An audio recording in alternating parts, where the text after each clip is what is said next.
Yep. There we go.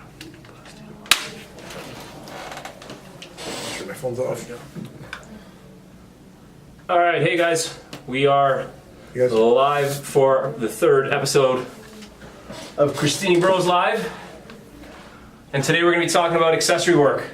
Sorry, we're both a little sweaty. We just finished doing worm DT. A lot of fun. With like 2 minutes ago we finished, so we're still recovering. And it was a lot harder than expected, I'm not going to lie. Yeah. With the time cap. 15 minutes. I hope it was 15 minutes. It was 15 minutes. All right, so getting into today's topic, we are going to be talking about accessory work in CrossFit, why to do it, who it benefits, who should be doing it, all the details. We're going to be talking for about 15 minutes or so. Hopefully we stay pretty on focus and on track. I'm already losing it right now, aren't I? Okay, so why don't we let Chris start it? He's throwing me under the bus right now because I think I'm more messed up than him after the worm workout. We're talking about accessory work. Why? Because a lot of people want to know more about doing it. Maybe don't do it enough and want to understand why it's good to do when doing CrossFit, right? For a couple reasons why we want to do it is because we want to obviously get stronger, right? We want to do it to help us avoid injuries, and we want to do it to do, just for muscle activation, right? Having a better awareness with our body instead of just, pushing or doing pull-ups but not focusing on our lats. We're just focusing on is our chin coming over the bar. We don't care how that's happening. We might be shrugging, we might be using our forearms, we might be using our biceps, maybe not enough lats when we're doing a pull-up, right? So it's just for that engagement, right? And we want to be sure that we're moving properly and we know the sequencing of the muscles that we're trying to utilize when doing each movement. Yeah, cool. So before we dive too deep, we're gonna kind of have like 5 things we're gonna talk about today. The first of which is kind of talking about what is accessory work. So if you've been in CrossFit and you've been doing CrossFit for a while, kind of defining what do we mean by when we say, we're doing accessory work, what the point of it is. So first of all, conversation, what to you is accessory work? Accessory work doesn't mean it's just bodybuilding, right? It means it could be anything, right? It's focusing on a muscle or a joint and trying to get strong throughout a range of motion. That was pretty good, actually. That was in practice. You sounded smart then. I did. Really it's the glasses also that helped me.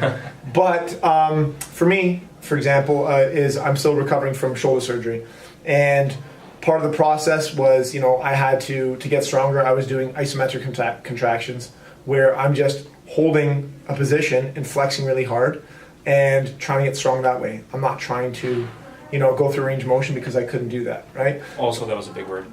Thank you. So anyways, so I went from there, then being able to move and trying to increase my range of motion, right? So now what I'm focusing on is it's no longer trying to focus on that range of motion. It's can I get strong through contracting through that range of motion. So I'm doing a lot of rotational movements, Turkish get-ups. Windmills, a lot of windmills, which helps me for my warm-up, right? It just gets everything flowing and activating properly, because a lot of times, because I had shoulder surgery, my muscles want to guard and I want to lock up and I want to start using my traps and not moving properly, right? So I do that without even thinking. So it just primes my nervous system, primes my body, and it gets me stronger throughout that full range of motion to help, get bigger, stronger, faster. Yeah. So basically, recap: accessory movement, accessory work, or accessory training is basically taking pieces of large movements to get stronger on specific muscles. Thinking literally, it's accessorizing to the large movements. Yeah, don't get too caught up. Is it does it have to be bodybuilding? Does it have to be bodybuilding? Is it just isolating? Is it functional, right? It could be functional bodybuilding or functional everything, right? So don't put it into one group. Is it helping that muscle or that joint or that area getting stronger? That's all you need to worry about, right? The more you start trying to label things, the more you're gonna get caught down, caught in a rabbit hole and start worrying about the wrong things, right? Just get stronger, right, through the range of motion. Cool. All right. So number 2, as we've been doing CrossFit for a long time, there was a large period of time where, especially when we first started, accessory work wasn't really a thing. Kind of as I said in the quote for this post, years and years ago, James Fitzgerald, the guy who won the very first CrossFit Games, he was asked if somebody wants to get better at the sport of CrossFit, what should they do? And his answer was do more bodybuilding.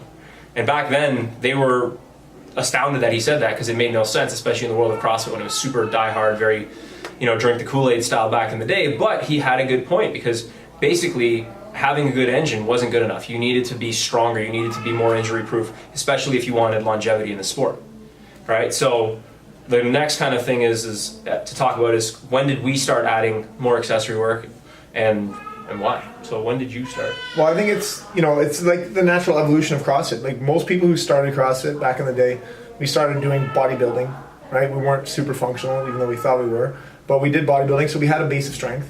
And then we went straight into doing just CrossFit movements, right? And, we were able to work at a high capacity because we had a good background and a good base of strength, right? And then for me personally, I stopped isolating as much. Yeah, I did, squats and deadlifts and whatnot, but I wasn't working on the little things. I wasn't doing bicep curls. I wasn't doing lat pull downs, right? And then the longer I started doing CrossFit, don't get me wrong, I wasn't doing it very well. I injured my shoulder over and over and over again. I had all kinds of other injuries because I had imbalances. I didn't know how to activate my glutes. I went starting CrossFit, even though I thought it was all legs, I went from going into CrossFit with strong legs, and then a couple years down the road, all I kept doing was pulling my back because all I was using was my quads and hamstrings. I had zero glutes. My butt was a pancake, and my wife would make fun of me, right? And I kept pulling my back, and I didn't know what was going on because I wasn't isolating it, right? And I didn't think about, I wasn't doing just the WODs. I need to think about, take a step back. Let's just focus on all my weaknesses, whether that's, a form of lunges or Romanian deadlifts or whatever tool I decided to use to get it strong. But I know that if I got stronger back then and focused on using everything, I would have avoided a lot of injuries and I would have been stronger than I am now. Yeah. I was gonna say something else, but I kind of lost my train of thought. So I think we did like WODs on WODs on WODs for a long time, and back then it was like a saying was like, if you want to get better at toes to bar, just do more toes to bar. If you want to get better at pull-ups, just do more pull-ups. And it wasn't really the norm to think about breaking things down. So, like Chris said, after a while of getting hurt and injured for a while, I think the first time we really or at least I remember, was like 2012 Outlaw. Is that when it started? I think so. When we started doing the Outlaw way, like that was like the first person to put out programming way back in the day. Yeah. And it wasn't even that much accessory work back then, but it was something that we did a lot. Yeah, we did a lot of pressing, I remember, and a lot of reverse hypers. And I just remember having extremely sore shoulders all the time, to the point that like I couldn't sleep at night because my shoulders were in so much pain. Yeah. But after a couple of weeks, I remember like 6 to 8 weeks later, we adjusted and we actually got significantly stronger. And I remember at that point, I think all of our like shoulder strength and shoulder endurance, absolutely. Our lower back from all the reverse hypers, because we did reverse hypers all the time, got a lot stronger. I was the same as Chris too. I used to pull my back all the time because for me it was a little different. I was powerful, more powerful than I should have been, and not strong at all. And because I didn't come from a bodybuilding background like Chris, I hadn't actually built up my base for the years of time beforehand like he had. I was just kind of lucky that I was explosive when I first started, so I was able to do things, and he would always even look at me and be like, how the hell did you get under that? But then I would pull my back halfway through the lift. So wouldn't hurt your shoulder. Or hurt my shoulder, yeah, it was the same thing. Like I would bring up a really heavy snatch, which made no sense, but then I would hurt my shoulder trying to stand it up. Remember I failed a snatch because I got under it and I just couldn't stand up with it? Yeah, like who doesn't stand up with a snatch? That made no sense. Because I was at the verge of like, if I stood up, my shoulder was going to pop or something because I had no muscles. So yeah, I think for me it was back in like 2012. That's where I think I really remember starting to do it. And then we added tons more from there. So that's 2012 we started implementing it, noticed the difference. And then doing our own programming, I have my own coach, and it's a lot of accessory work. And the reason why is because that's what's going to allow you to keep competing in CrossFit for a long time. Or forget even competing and just staying healthy, right? I've been doing this now, this is my 10th year of competing. Right? And how have I been able to do it? It's because a lot of my working out or my training is a lot of accessory. I don't do like 5 WODs a day. The majority of my work is my lifts and my accessory work, and followed by a workout, right? And I think that again listening to other people that I used to compete with and say, my body couldn't handle it, my back couldn't handle it, blah, blah, blah.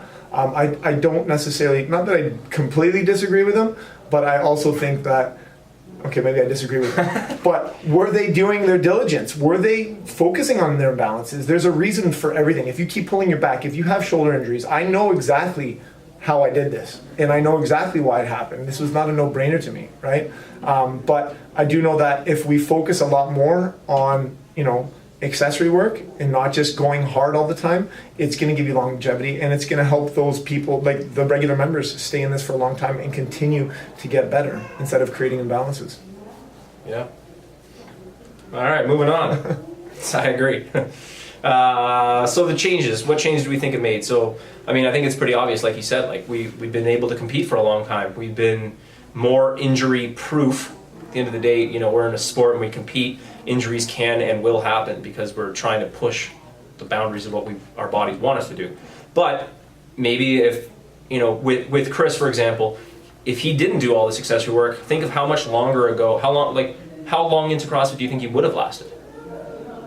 Not very. A couple of years. Maybe after 2012 he would have already been done. Like if we didn't start changing it up back then, right? So it's made the world of a difference. I think for a lot of, especially like a lot of female athletes, the upper body strength that they needed to gain when they first started CrossFit, especially if you look at like elite female CrossFit athletes now, they're super jacked and they look incredible and they have a bigger base of muscle mass that they otherwise wouldn't have had.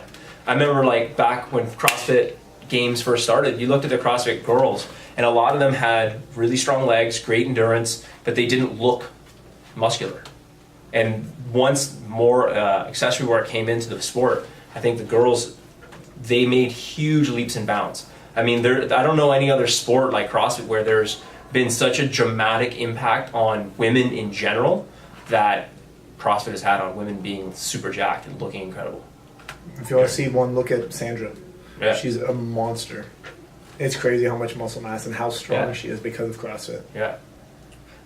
So I think it kind of changed everything, and I think there's also been continuous waves in CrossFit. Like I think when Julian Pinot first did that Barbell Shrug podcast, like after that, like every gym bought sandbags, every gym bought yokes, every gym bought more dumbbells because he made a really good point about staying injury proof. And I think that podcast has still got like one of the world record like highest listens, whatever you call it.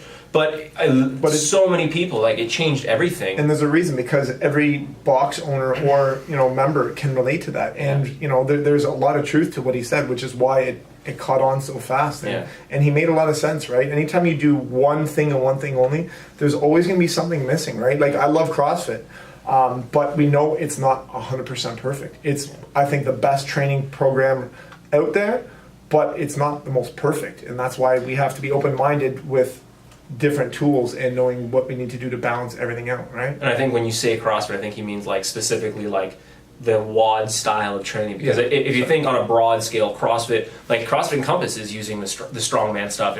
Traditional CrossFit program. And then another wave too now is if you look at like Marcus Philly with functional bodybuilding, that guy he puts out incredible content and people want to watch it because they're seeing this guy. Number one, he moves incredibly well. So he's super proficient with everything that he does. And on top of it, he looks pretty fantastic. Like I want to look like Marcus Philly. Looks super jacked. He looks like a bodybuilder turned CrossFitter, but he's actually like the other way around. And you can lift incredibly heavy. So, as CrossFit continues to grow and change, I think bodybuilding will continue to incorporate more and more into the actual programming. Bodybuilding or functional? Sorry. No, not honestly, I gotta say something. We're talking about performance, health, and fitness. The idea of functionality doesn't always matter. Like, when in life are you gonna do a handstand push-up? Okay.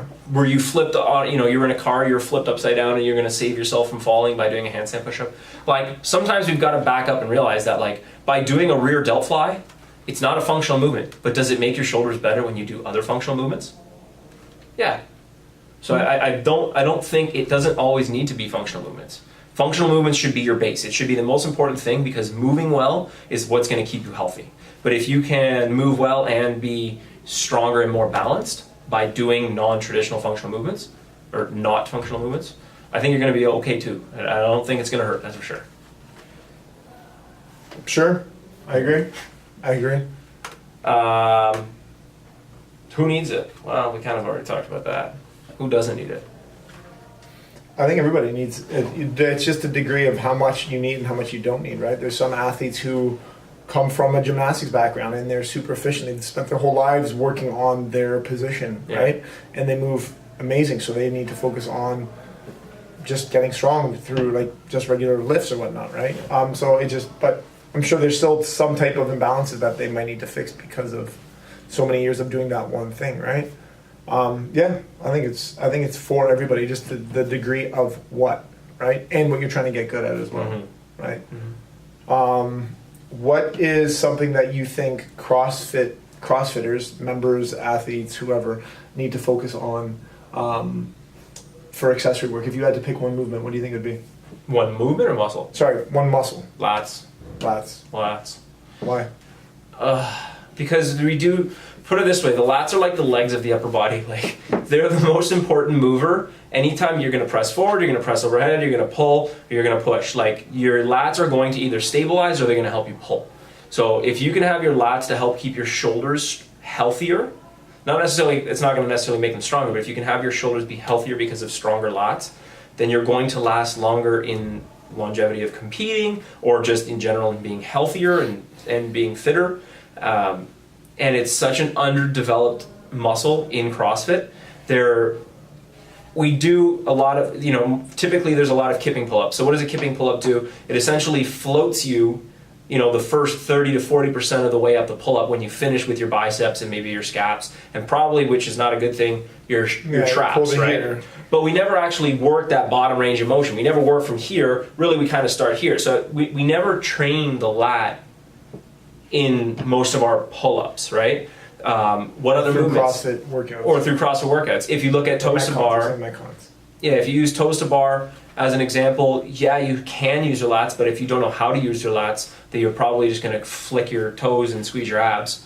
There's not a lot of other movements in our Olympic lifts or our WODs that are going to train your lats that well. We've started implementing doing lat pull downs in our regular programming, and it's amazing how many people come to us and like, I've never felt this before. This is so weird. And you think like that's something so simple. It should be just as common or as easy as flexing your bicep, right? But having that lat awareness is not as common as you would think it is, because nobody can flex their lats. Right. Yeah. There's a lot of people have issues, and they realize like, oh, that's why I don't have great pull-ups. Or some days I have chest to bars or muscle ups, and some days I don't. It's just depending on how good they're swinging their body, right? And just because they're able just to start focusing on that, now they can notice a lot of their upper body and gymnastic movements improve just by turning on those muscles, right? Yeah. That's all I got to say about that. Yeah. Train your lats. When in doubt, train.